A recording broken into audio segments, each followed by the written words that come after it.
Hey guys, and welcome to another video by artincontext.org where we explore various art-related topics. My name is Matt, and in today's tutorial we'll be learning the very specific wet-on-wet watercolor technique. So with that being said, let's get into it. Now, when it comes to watercolor, there are various techniques that are very essential to the watercolor medium, and perhaps the most essential technique is the wet-on-wet watercolor technique. Now, because watercolor is a water-soluble medium, using water can have a very specific and unique effect on the overall outcome of the watercolor paint. So what we're going to do is we're going to look at a few ways to use this wet-on-wet watercolor technique, and in doing so we'll break down the fundamental application process of how to effectively use this wet-on-wet watercolor technique. So with that being said, we're going to start with taping down a piece of paper with some masking tape, and once we have done that, we're going to make sure to divide that page in half with another piece of masking tape. Now what we're going to look at is two main things. We're going to look at the seamless transitions, basically creating gradients. The first one we'll explore is creating a gradient with a single color, but then we will look at another fundamental wet-on-wet watercolor technique where we create a gradient between two colors.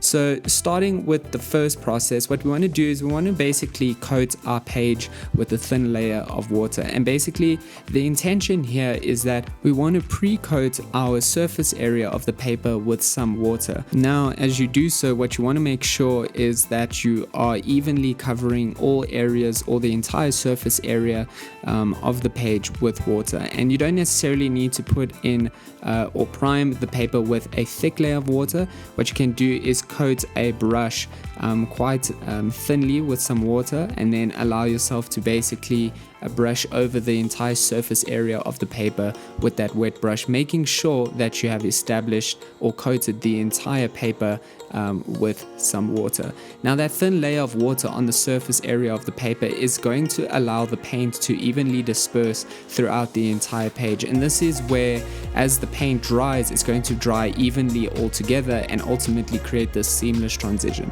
Now once you have this primed piece of paper or surface area with a layer of water, what you can proceed to do is load your brush with a single color of paint. Now the intention here is to work quite quickly because naturally we want to work while the paper is still wet.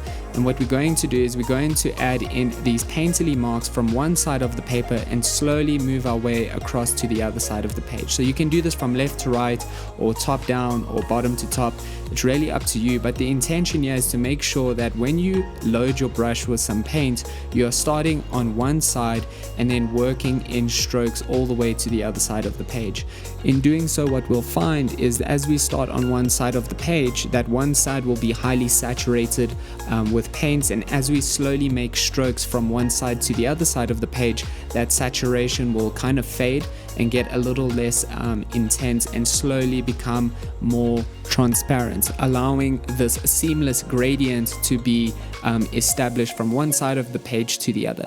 Now again, making sure you work on the paper whilst the paper is still wet, whilst the surface area is still wet, is going to allow the paint to dry collectively and ultimately leaving behind this seamless transition between a more saturated side and a less saturated side, and then ultimately creating this seamless gradient within a single color. And this is the intention behind creating gradients overall. The idea is that you always want to make sure you pre-coat the paper with a thin layer of water, making sure the entire surface area of the paper is covered with water, and that water is covering all areas of that surface area. And then whilst that surface area is still wet, you then work swiftly to integrate some painterly marks, and this way you can create seamless gradients within a single color. As you do so, you do want to make sure that you are working in these strokes that fill the entire section of that wet surface area, and in doing so you work from one side to the other, allowing for one side to be slightly more saturated and then carrying over that paint to the other side of that wet surface area, which will ultimately make it slightly more transparent on the other side, and therefore leaving behind the seamless gradient as the paper dries. Now once you let the paper dry entirely, you should have this seamless gradients within a single color. But now that we understand how to create this gradient with a single color, we're going to play around with creating this quality between two colors. Now we can start the process the same way as we did before, where we slowly start to coat the entire surface area of the paper with some water. Again, we can make sure that that coating or that layer of water is quite thinly spread on the paper, and making sure it's evenly distributed throughout the entire surface area, making sure that you're covering all dry spots on that piece of paper that you are painting on. Now the intention here is we're going to work with a color again, doing the same application process where we slowly saturate one side of the page and work our marks up, allowing that paint to slowly fade or become slightly more transparent as we start to work that paint through that wet surface area. And this is where we'll have again one side of the page really saturated with the color that we are integrating onto that wet surface area. However, this time what we want to do is we want to work that paint not necessarily through to the entire page or to the other side of the page, but we kind of want to work that paint towards a middle area of our paper. What we'll then do is we'll proceed to work in another color from the top of the page, where again we slowly saturate that top section with a new color, and then slowly work it down towards the center of the page, and ultimately mixing it into the color that we have previously painted. Now what we'll find is as we work in these two colors from either side of the page, again we want to saturate either end of the page with a different color and slowly work those colors towards the center, and ultimately allowing them to merge into one another while the paper is still wet. We do want to make sure we're working on a wet surface area and working quite swiftly. That way, as the colors dry, they will dry seamlessly, and then ultimately create this very seamless gradient between these two colors without any stark lines left behind. Now again, the intention here is to make sure that you're working on the surface area of the paper whilst it is still wet. You also want to make sure that you're working from one side to the other, depending on which direction you want to allow the gradient to flow towards.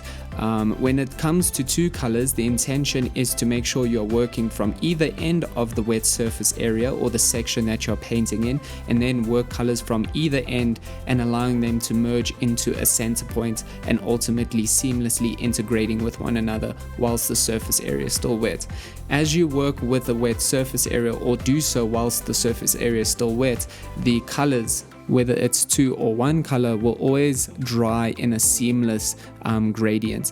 And this is as you obviously create these darker marks on either end and slowly make these strokes towards the end of the page for one color, or do so with two colors from either end and slowly make these marks towards the center point.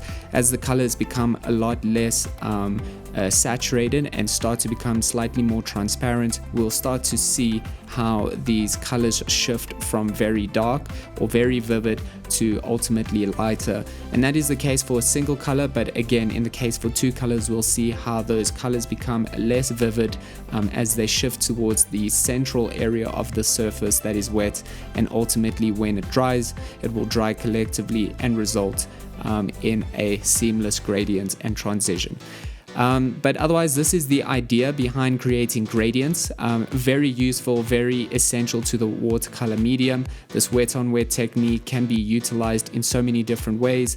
Again, this gradient quality can be used to create backgrounds, which are very useful for landscapes and all sorts of artistic ideas. It's all a matter of how creative you are with this particular technique, but it is a very essential and very useful watercolor technique when it comes to creating watercolor artworks. Now we're going to shift into something a little different, and this is where we start to see how we can utilize this wet on wet watercolor technique to create something a little bit more familiar, and that is how to paint a sky. Now this wet on wet technique is really effective in creating this cloudy quality within a sky painting, and this is because of that water soluble nature, which allows for the paint and various colors of paint to seamlessly integrate with one another, and ultimately resulting in these more soft lines or these soft edges between these various colors. Now, the idea here is going to be the same, where we basically set up our paper with some masking tape, making sure we tape down our paper to our surface area. And the idea is because naturally, as we coat the entire page with some water or with a coat of water and layer the paper with a coat of water, there will be some subtle warping. So we just want to make sure we secure the page to the table. Now, when it comes to painting skies, there are many ways to go about this process. And because of the fact that clouds have a very unique interaction with the light source, they can create very strange color variations. And this can be a really fun way to explore color variety in terms of how to incorporate it into a landscape. So in some sense, you can go about this process in a more traditional sense, where you start to see that variation and transition between oranges to blues to establish a more classical sky. However, when it comes to exploring this wet on wet color technique, a good suggestion is to really play around with integrating different colors and see how they slowly merge and seamlessly transition between one another. Now, the intention is to make sure we're working on the paper while it is still wet, and this is where we want to be quite quick with integrating painterly marks onto that surface area. We also can play around with how we create these marks, so we don't necessarily need to have these simple horizontal back and forth strokes, but we can start to play around with scribbling colors in different types of mark making styles, where we necessarily make circular structures or more scribbly structures. But this is where we can really play around with a variety of different colors. We don't have to just have these more classical skyline colors where we have these transitions between oranges and blues and purples, but we can play around with reds and yellows. We can play around with pinks and purples. It's really up to you in terms of making a unique color combination and playing around with a variety, and just doing so while the surface area of the paper is still wet. What you'll find is, again, if you are making these painterly marks on a wet surface area, as it dries, it will allow these colors to seamlessly merge into one another, and ultimately drying collectively and having a unique and more soft transition between one another. So as long as you are playing around with colors and mark making styles on a wet surface area, it will have the outcome of these more seamless and soft gradients between each other. Another thing to think about during this process of establishing this skyline or this kind of colorful sky scenario is that you also want to be strategic about leaving some areas a little lighter than others, and this is again going to give that concept, or at least create that aesthetic of more cloudy shapes or highlight qualities within the sky. So when you are specifically creating a sky scene, you do always want to kind of bear in mind the natural formation of clouds, and that is that they form along a horizontal plane more often than they do along a vertical plane. So making sure that you integrate these painting marks or these painterly marks in a more horizontal fashion is going to give a more natural and a more realistic formation to the structures that are represented within the sky. So that is something to bear in mind, and also making sure that you integrate a combination of darker and lighter features. You do want to have these lighter moments or moments of highlights within your sky, because as it dries, it's going to represent this variation, this tonal variation between darker and lighter areas in the sky. Now again, allow yourself to play around with this, making sure that the entire surface area of the paper is wet while you work these marks onto the page, and allowing it to dry collectively and seeing the end result. Once you have done that, what we're going to start doing is we're going to start painting more contextualizing features, and this is where we play around with painting in trees and flowers and grass to kind of see how that sky scene starts to come to life. What we should have once our sky has dried completely are these more seamless transitions and softer distinctions between the various colors. And again, when we paint skies, there are so many ways to go about this process, and skies tend to be very abstract. So allowing yourself to be very creative with your color variation and playing around with your mark making styles, making sure you leave some negative spaces and integrating some darker spaces, you'll see that as these features dry collectively, you'll have this very unique quality that could be used as a backdrop, such as a sky, to a landscape painting. Now the idea is that once it has dried completely, we can start to paint in some unique features, and this is where we can start incorporating some flowers and some grass, maybe playing around with features that are represented in the distance and features that are represented in the foreground. So in this case, maybe painting something like a flower in the foreground where the flower is quite large in the landscape. But even from there, we can slowly start to integrate some trees in the backdrop. And this is where we start to see how the sky becomes a little bit more contextualized by these more identifiable features. Again, a sky is not necessarily something that makes sense in isolation, but it is a feature that is only contextualized by more identifiable or more familiar features such as trees and flowers and grass, and just features that would naturally be a little bit more recognizable in relation or compared to that of just a sky on its own.